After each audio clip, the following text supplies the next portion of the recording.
and to do it for the win, regardless of whether. Yeah. Well, folks, thanks for tuning in. We're going to have another match coming right back at you here in about 5 minutes. Give us a break and enjoy some of the surrounding matches.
Number 4, Steve H.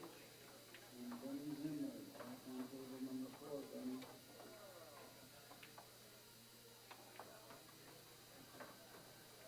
At 8 o'clock this evening, Earl Strickland will be doing an exhibition right here on the stream table. That's at 8 o'clock tonight. And don't forget Nadine in the corner with the sausage sandwiches and Mike Baby's Pro Shop.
Okay, we're here at Fiddlesticks Billiard Cafe, World Album. We're going to watch a match with Ben Zimmer and Steve Helline.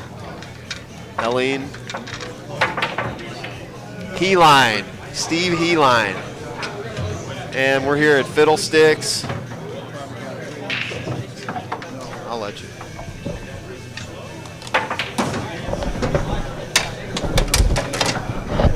Hey, JR, hook Tony up.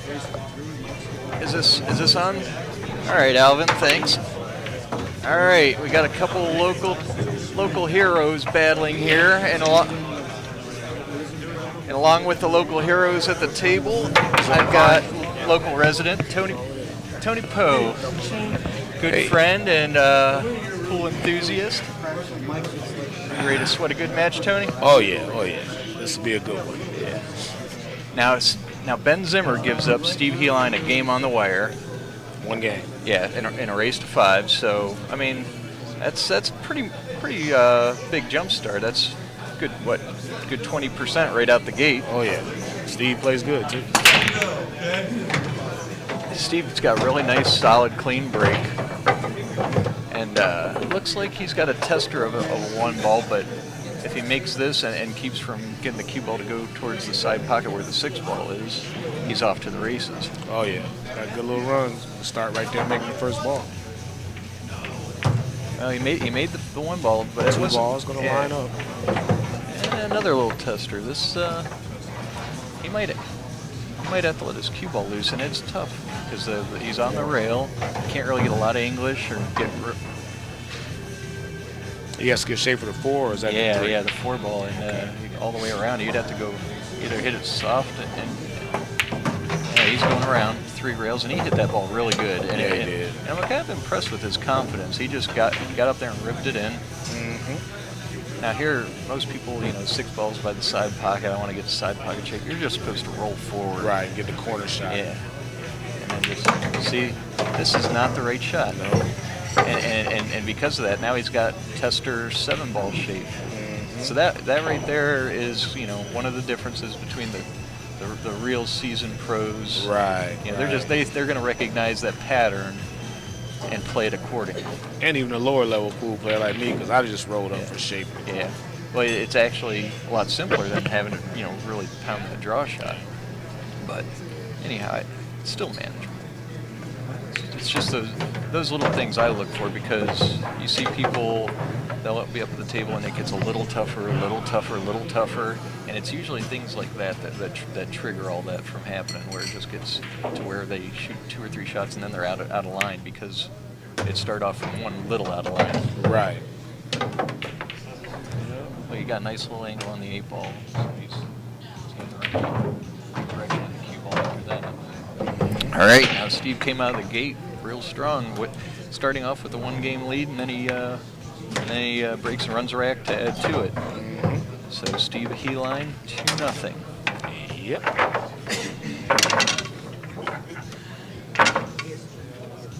Both Steve and Ben are part-time players. They work for a living, but Benny's a little higher geared player when it comes down to it, and he's put more into it. He's basically a step removed from a tour pro. He just chooses to get the paycheck rather than go out and go out and fight for it. And nothing wrong with that. I don't blame him for that either. Hey, I do the same thing. Yep. Steve's not breaking from the spot, huh? Yeah. He puts cue ball down the end rail, and he knocked me out of the tournament. But I really impressed with it. He's got a good, solid, firm break, but his cue ball's not just going ballistic. It's kind of looks like he's got good control with it today. Good save here. Playing a little safe under the 3, which, he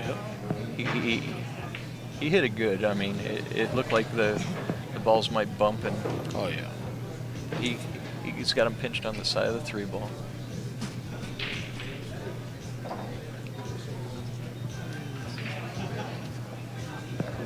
What do you think Ben's trying to do here? You know what? I'm not sure if he can see a little piece of that 1 ball. He's beating it up like he can maybe catch a little titch of that 1 ball, and maybe even ride the 9, which he's playing a little defense.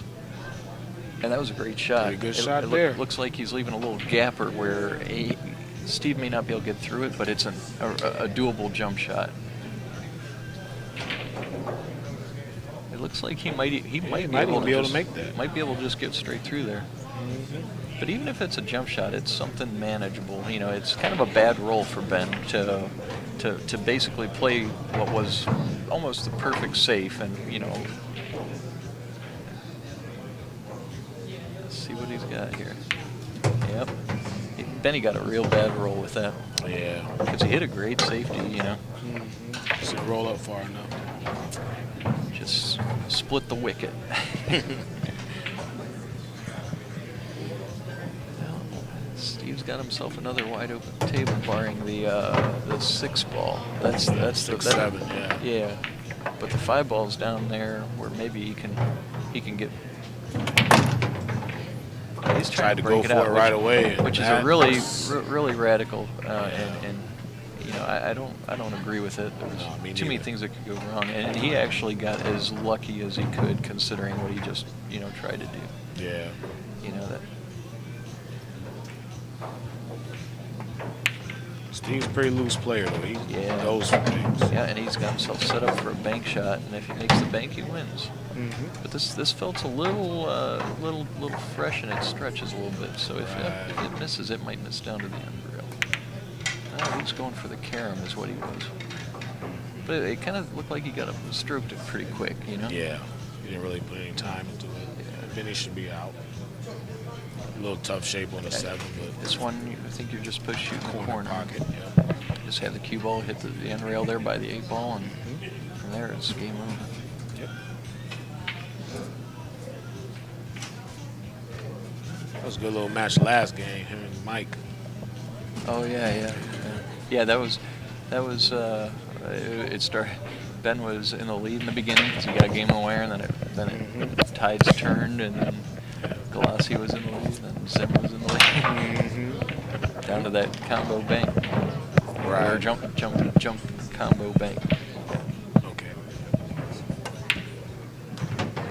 All right. Well, Benny did a pretty good shot there. I thought he might just keep the cue ball on the side of the table, but he swung it over for the 7. Did a good job with that. Yeah. Well,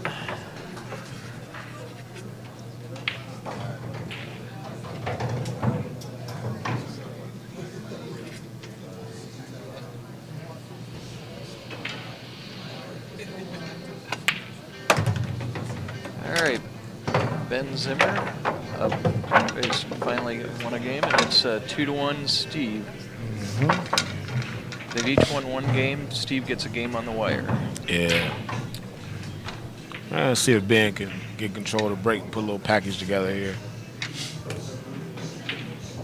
Steve isn't going to be an easy win getting the game. And the door keeps closing every time they each win a game. It's Yep. like that game on the wire gets bigger and bigger. Table 2, Shane Morrow and Mike Galassi. Table 2. This being fresh felt, some of the guys are having trouble really getting a break dialed in. And the 4 and the 8 ball were in the corner of the rack, and neither one of them, went break down into the pocket. And that's usually the most vulnerable thing. Like if somebody's got a break dialed in, they're firing one of those corner balls in. But like I said, the fresh felt for some reason doesn't let it break down like it would on the felt that's worn in on the other tables. Ball tends to slide a little more off the rack. This being the TV table, it was kind of dressed up and cleaned up a little bit, but it makes it a little tricky because it plays different than all the rest of the tables. And then you got the light heating them over. That's going to affect the cloth too. Yep, and then the pressure of having a couple people commentating Yeah. and the whole nation watching you. That doesn't make it any easier. Yeah. It's a little tricky spot. Yeah, he could have did a better job with his cue ball here, but I think it looks like the 5 ball might be shooting, wired to the pocket, where he might be looking at a 3-way combo with this.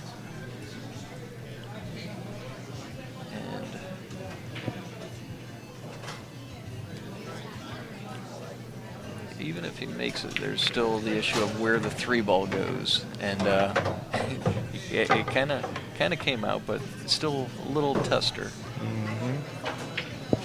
And then looks like the 4 ball may not go past the 8 ball, so he can't just like lag it in the side pocket like you would hope to. He's actually in a little bit of a tricky spot. Yep.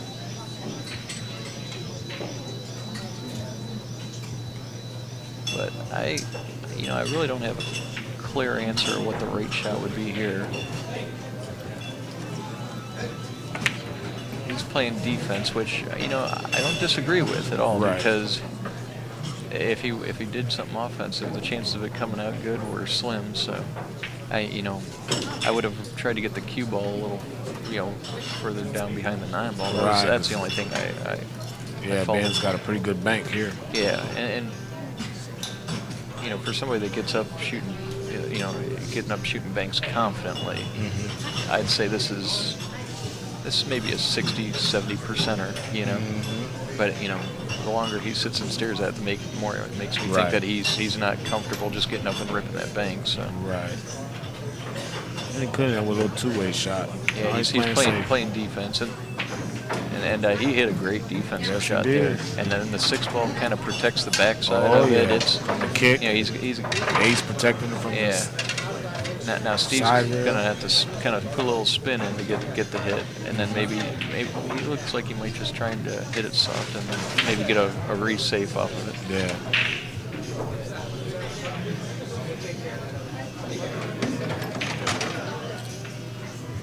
But it's hard for Steve to walk away from this situation with an advantage. Right.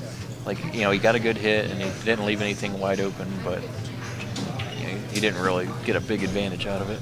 No. But being a good opportunity to play safe again. Yeah, it looks like he's gonna do a little tick safe there, and it just gets worse and worse. Yeah. It's like a nightmare. Yeah.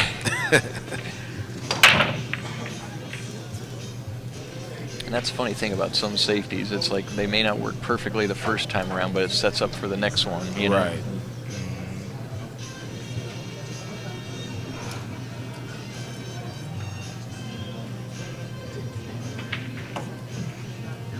Oh.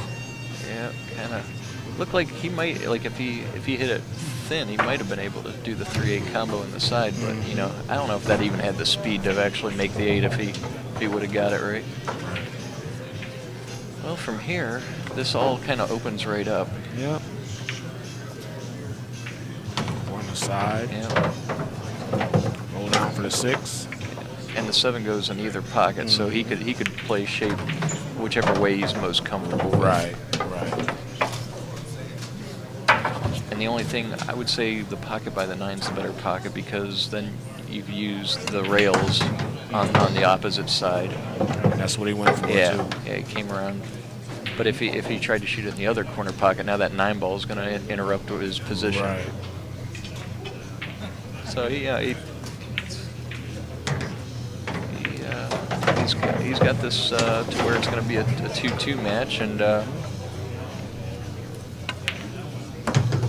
for the most part, even though I got knocked out in this tournament, I actually kind of like the handicapping because Benny's a tough player. A lot of the people in this room, I think, are supposed to get a game on the wire. Right.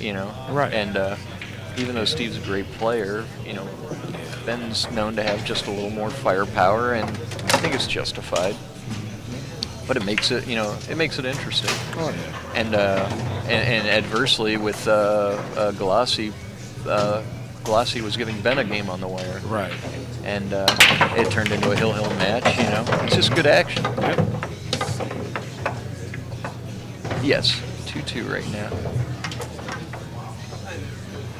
Ben laid down a good break, but didn't get any love off it. No. None whatsoever.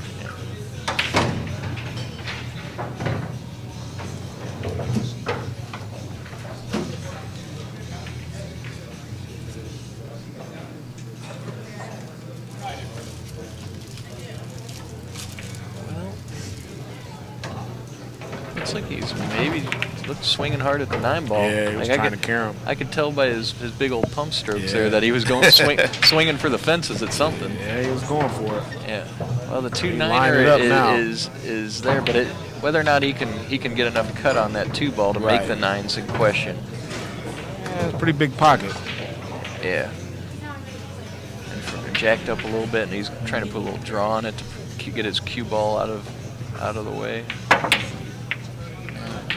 Nope. He's trying to do too much. I think he got really fortunate. He did. He did. Of course, Ben's a good jumper, so. This one's close, but yeah, whether it's in his range or not, Yeah. hard to say. Might just be trying to kick safe. Yeah, he's eyeballing it, and he's deciding whether or not it's too close or not. But I think he's going. the kick shots, you know, it's not easy, and there's even if he makes it, some tricky things could happen, like the 5-ball could come into play, and there's no real safety behind the kick. I mean, if you can get over that 5-ball, that's definitely the right shot. He must not feel that he can get up fast enough. Otherwise, it would be. Table number 3, Brian H. and Shane Morrow. Table number 3, Brian H. and Shane Morrow. I've seen you get over those balls that close, though. So Yeah, it's. it can be done. Yeah, it can be done. Yeah, he obviously didn't feel comfortable with it.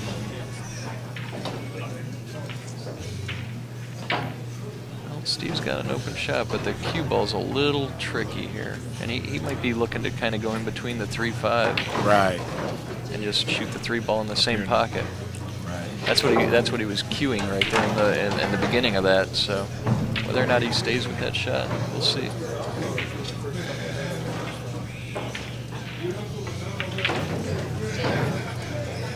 He might be looking at just bumping the 3-ball too, you know.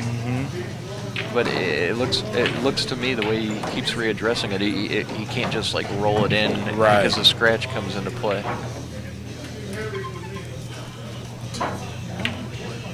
Yep, There he is, split that between 3-5, and that was a good shot.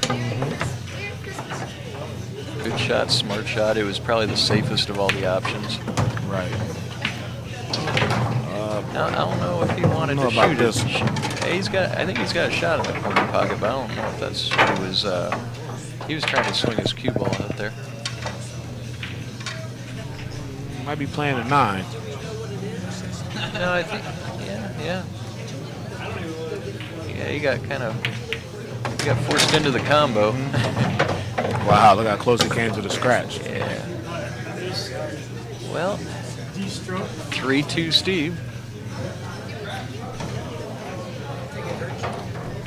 And a funny thing, like this is the second match I've sat here and watched and did commentary, and it just doesn't seem like people are getting the easy like tap outs like you're used to seeing with bar box 9-ball. You know, they smash the rack, make 3 balls on the break, and it's like tic-tac-toe. A lot of these have actually had a lot of safeties and a lot of decision making and like a lot of pattern changes. Yeah, decisions between jumping and kicking and all sorts of. What you would expect on a big table, but Table number 19, and nothing's touching each other, and if that Table balls are number touching each other, that 19, means it's almost Kurt game. England. Right. It would take a Nothing touching, nothing on a rail either. Yep. This is basically a dream come true when you're coming out of the chair. Yeah.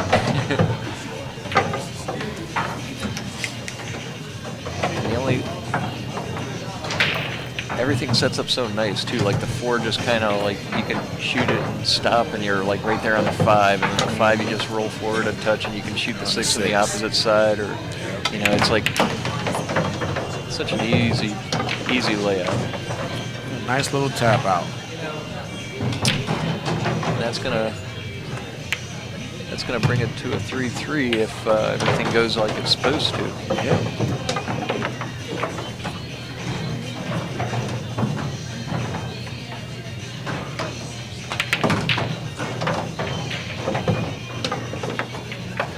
Ben's got the speed of this table down pretty good. Yeah. I think you actually got to play a match or two on it to get used to it, because you play on the other tables and the balls are reacting a little differently. So I think the match before you got to play on this, so he knows what to do from here.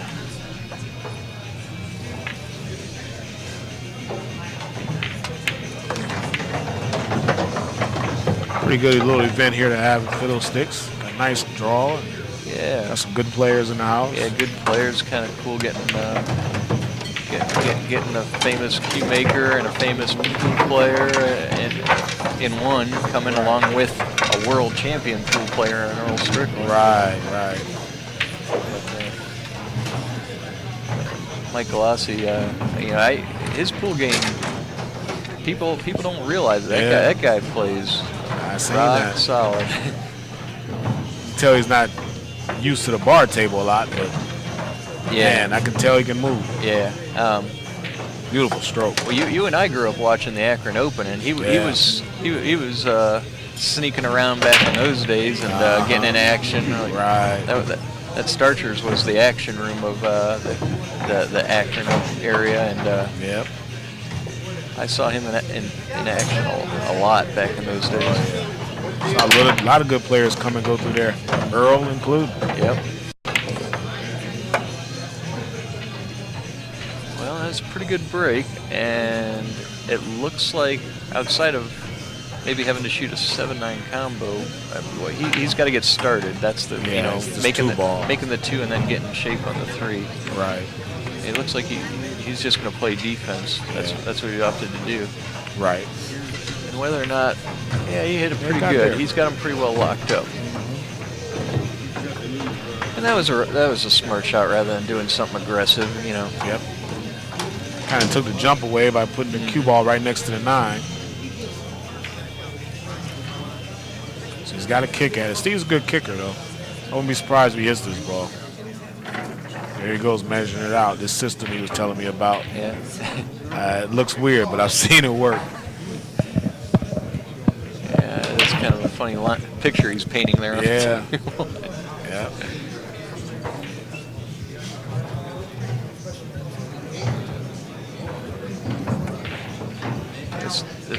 Boy, he hit that. I figured he hit it. I've seen him do it time and time solid. again. Yeah. Tell you, that little measuring system, it looks a little goofy, but it works. Now, Benny, it looks like he's going to have to wrap around behind the 9 ball and maybe even bump the 7 coming through there to get out of that little. Or just run into that side of it. And he bumped everything soft so he didn't let anything get way out of line. Although the 6 ball got a little trickier, that whole little cluster in there got a little more confusing. So whether or not he's going to be able to run out, we'll see. Well, 4 to the 5 and then 5, he can maybe slide back behind there. It doesn't look like the 6-9 combo is a good option, so he's going to be forced to maybe shoot the 6 ball all the way up table. His cue ball might have got away from him a little bit. He might be forced to shoot the combo here. Yeah, I think he's going for the combo. Get that 6 ball to come off the rail a little bit. Yeah.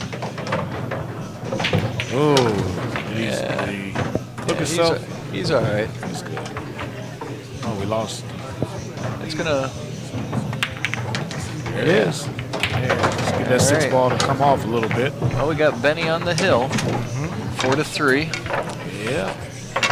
And gotta like that. Yeah, that game on the wire so far hasn't gotten him in trouble yet in this tournament. I was giving it, me, Earl, and Mike Galassi, we were all giving up 2 games on the wire.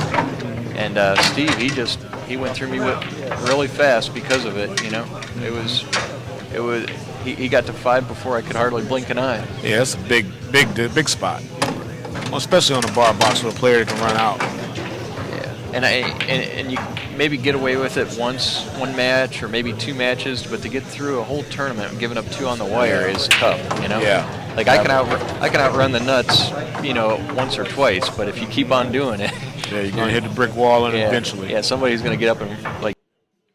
He won the coin toss and broken runner rack on me. Yeah. It's like from there it was cruise control. Then he pocketed 8, but he can't see the 1. And the 1-5 isn't anywhere close to being a good combination, so he's going to probably think of what the right push out is.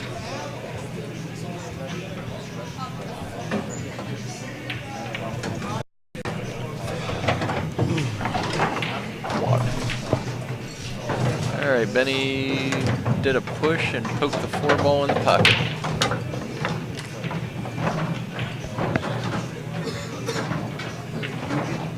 Now, if I was Steve, I don't think I'm wanting to shoot, really. I mean, on a bar table, I almost never like go back to my chair. I'm always shooting. But in this particular case, I think I gotta. He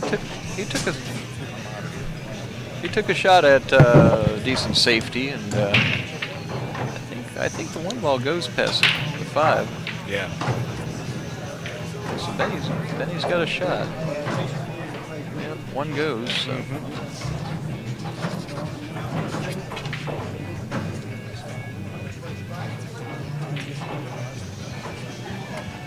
But the thing is, you know, the cue ball. There's so many obstacles in the way. You know, you can't just come up and the 6 ball. You know, with no English, it's going to run into the 6.